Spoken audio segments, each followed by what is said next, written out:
Pondoland is called one of Africa's last standing stones.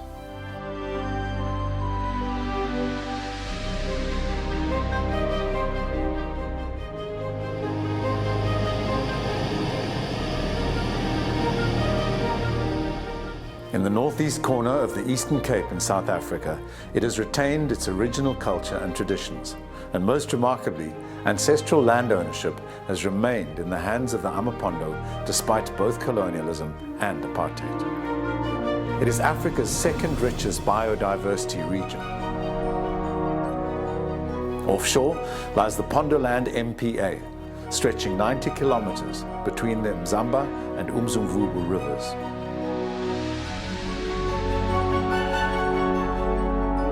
Legend has it that the dunes in Kolobene are red because of the blood spilt by the Pondo ancestors who died protecting their land.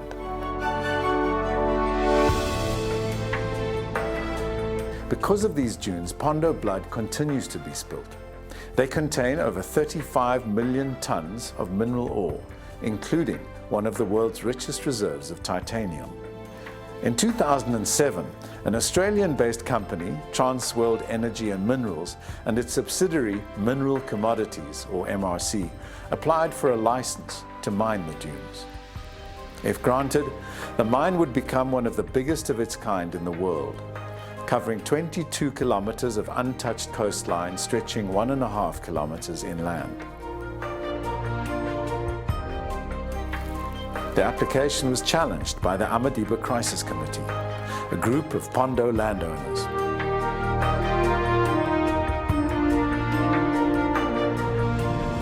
After countless legal battles, their land remains under threat by mining.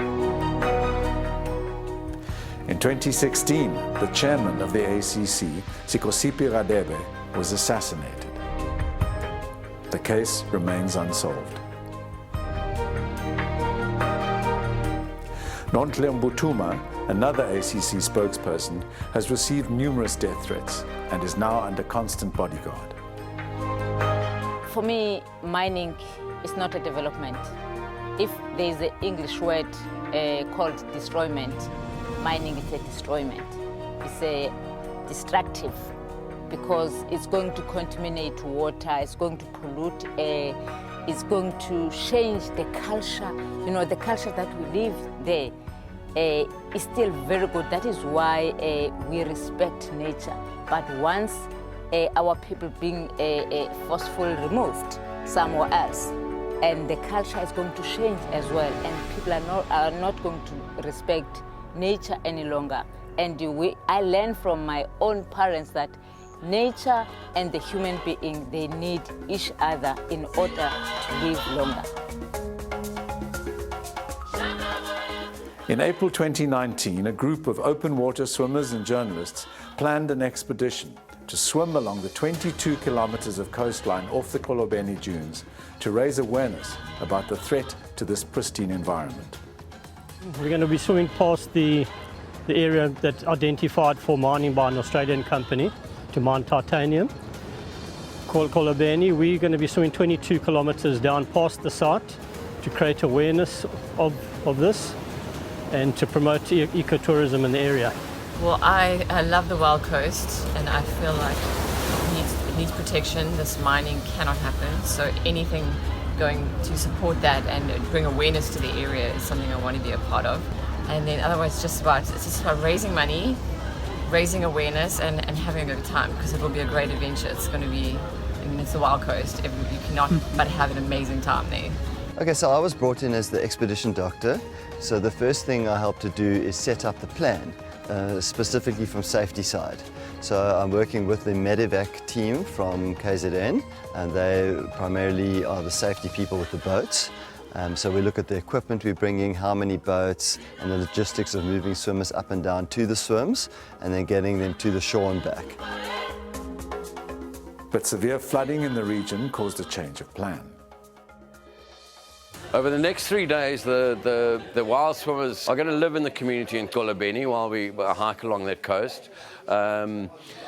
And the idea is for people to engage with the people there and to find out what their perceptions are. It's about looking at, well, what are the viable options for this area, and can ecotourism be viable? For me, the thing about the Transkei really is, I think it represents what South Africa really should be.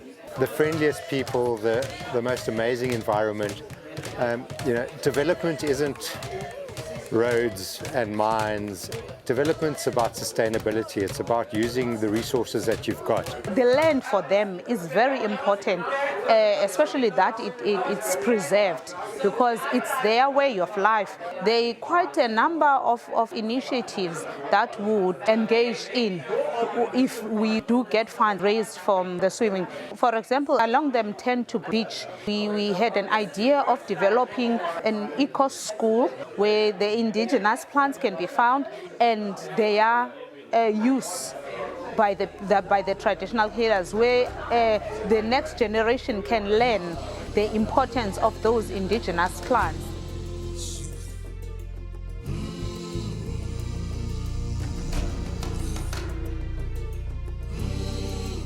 The first day started with some swimmers determined to get into the water, even if it was the Umtamvuma River in full flood.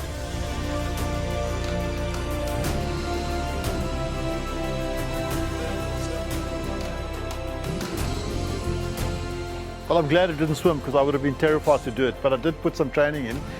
What we did do was get closer to the story which I'm interested in, and we need to know more about the people's views on mining in this area.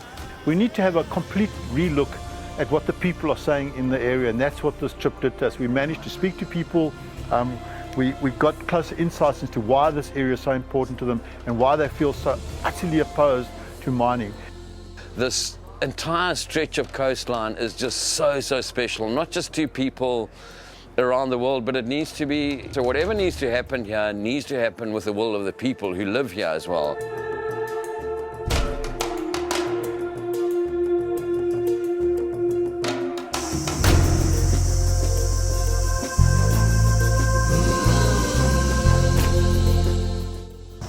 Sure, what an amazing walk, and I carried this canoe 23 kgs down this gorge. It's quite something.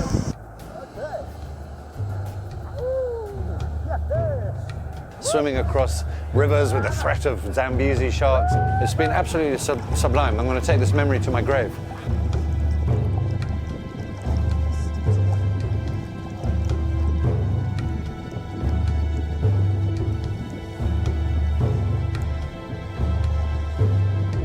Coming up. No, we want to go. We don't want to go down there. Guys, there's quite a current here. Yeah, gotta come ashore, please.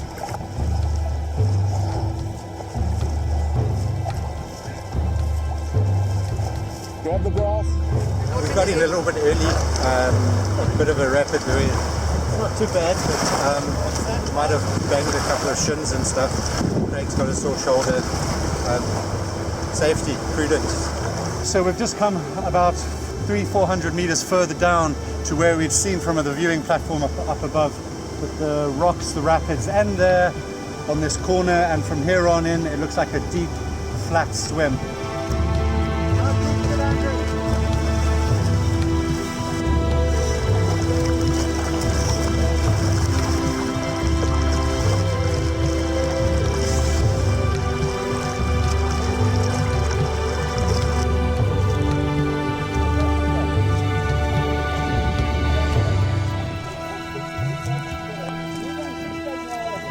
So here we are swimming down the Umtamvuma River. Behind me there's about 3 waterfalls going into the water. Absolute paradise here.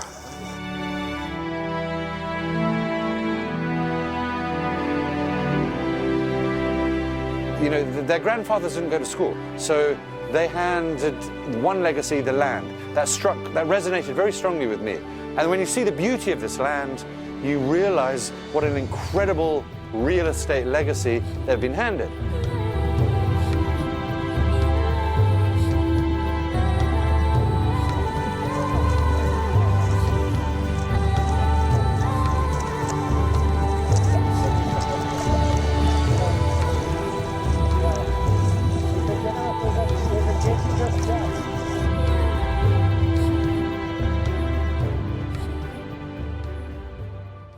Renowned Pondo environmentalist Senigugu Zukulu came to greet the group as they set off on the first leg of the hike. You will learn whilst you walk, and you've got Sia. He's a fantastic guide. He will keep you happy as you walk. Thank you very much for braving it, and be prepared to walk the wild coast, to listen to our stories, and so we really appreciate your coming to lend a hand into our struggle, and then be able to take some of the pain and some of the labor and take it away and tell the other people. We know that by the end of this week, we will have made many other people aware of what we are faced with. So our hosting homestead, they have to make sure that whatever they're doing is tradition. So the outsiders, they can see and really experience how we live as Pondos, what we eat, how we sleep. No beds, just on mattresses on the floor. They can think how the other people survive. It's not about money, it's not about big BMW, big roads, no. Just about life, about happiness.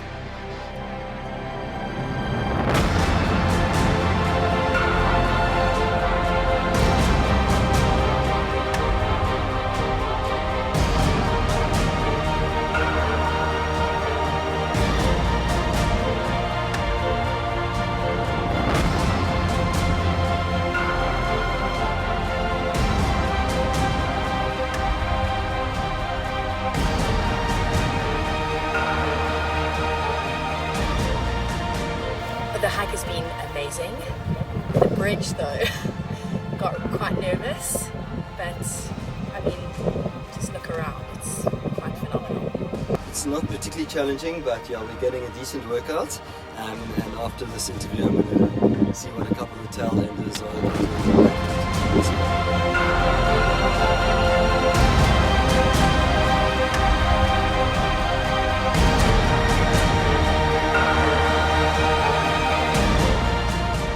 In this corner of the country, in Pondoland, we're just living in peacefully, you know, because the land respects us and we respect the land. That's why we're actually protecting the land, to make the land to protect us.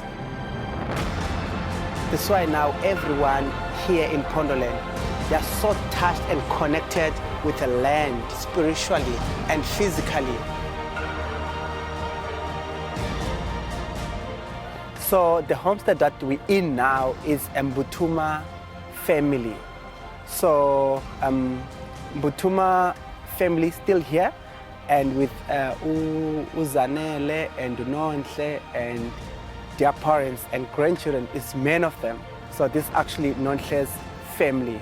Nonhle is quite popular because she's a spokesperson of Amadiba Crisis Committee, so people might know her. They underestimate Amambondo tribe because we're known from the backwards that we are uneducated, we don't know things. But I agree, we are uneducated. But when it comes to land, we are the professors. That's us. We learn from our own home what is land, what is important, the land to us. They were thinking we're going to jump when they said it's going to create jobs, because mining is just short term. And after 22 years as the lifespan of this mining, what are we going to leave to our children? Because once we allow the mining, we push ourselves to be a dependent to somebody else. We don't like that, because the land that I'm using today, it was being used by my own grandmothers.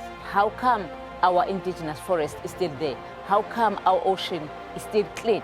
Because we know those things are important, and we don't even need to go to school to study that. We learn from our own parents, from the indigenous knowledge.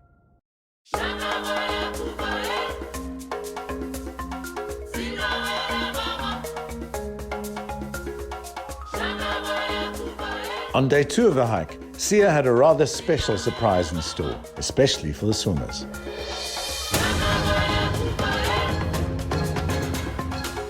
Sia kept it very quiet, his sort of talking about it.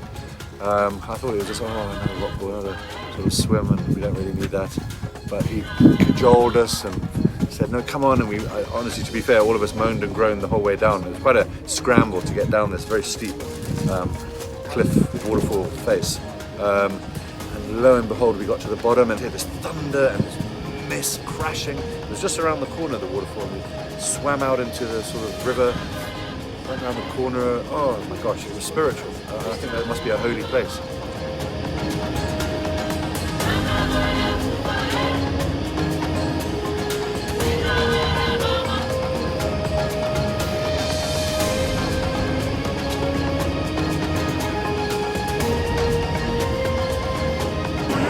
We've had our first wild swim at least.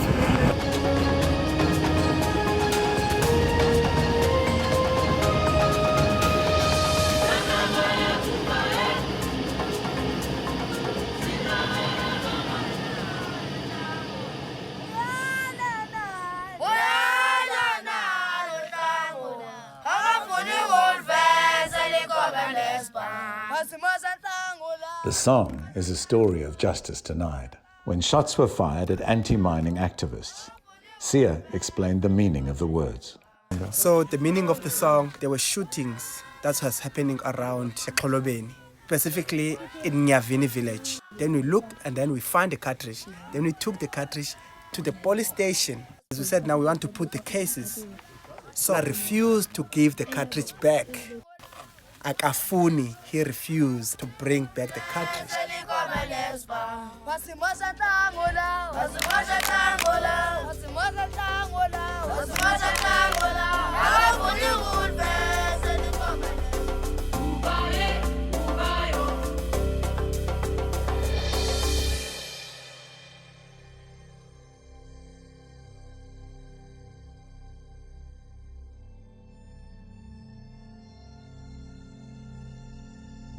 On the final day of the hike, the group would be hiking directly over the red dunes of Kolobeni. So it's very supportive for them to come and visit and to see this physically, instead of hearing from the papers, the stories. So they've been actually on this place where they actually want to mine. Sia told me a very interesting thing that I haven't heard any other mainstream journalists say since I've been covering this sort of story. And it's the idea of the red sands being, in community folklore, the blood of the ancestors. And not just the blood of the ancestors, but to a specific period of history, the Pondoland uprising. Sia's grandfather, for example, blood was spilt. They fought for their land. Walking through these pristine valleys, across the beach, crossing rivers, it's just been such fun. A really group of eclectic personalities with a huge range of different skill sets, from mechanics to environmental experts to journalists. I had no idea there was so many waterfalls. You just go from one waterfall, one pool, one rock pool to the next. So yeah, I can't believe how beautiful this place is. Every time I come here, it blows my mind to see how gorgeous it is, and it's right here, it's so close. They are so respectful of the land, they understand the land, they live with the land, they live with nature, and they don't want the mining. I mean, look what we're standing at. We're standing at a community-run lodge. They make a good few grand every month out of the rent of this place, and that's positive for the community. Mining would bring a totally new dynamic, and it would just destroy, I think, the essence of this place. So there's got to be a new deal. There's got to be a rethink. There's got to be something else. We cannot keep going on in this vein where there's violence and force and people are dying. It's just not the way to go. So I'm hoping that by doing these kind of events, we can bring the focus back to what's really important, and that this new deal needs to be struck. We're actually living a simple life, like the Pondo life. So we're very connected with the land. So that's why if we think once we lose the land, we'll be losing our own identity. The Pondoland swim became a hike, and then became a pilgrimage, a sort of African Camino. The wild swim was blown onto the land, and we were able to hike and travel and see what we're trying to save. We've all got a deeper connection to this land now. I think if we had managed to get out and swim in the surf, we would have been disconnected to an extent. And having seen, what could be damaged in terms of what's happening in the area.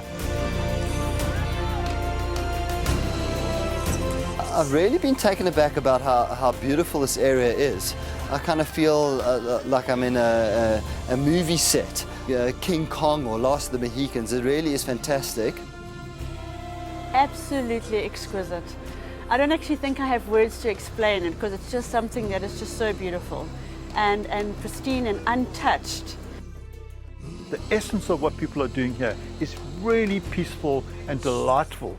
You know, that's what everyone comes and enjoys. Each place was entirely unique. You know, I mean, people have seen on Roving Reporter's Facebook page a beautiful sunrise that's taken from sitting on a loo.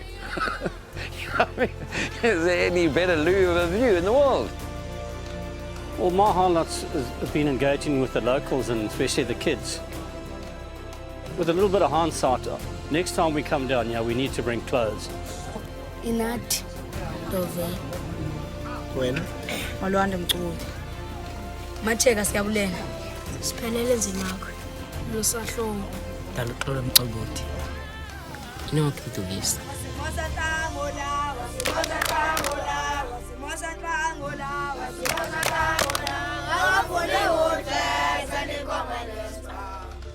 The Amapondo and their cause are now part of us, and their story has become ours. We hope it will become yours as well.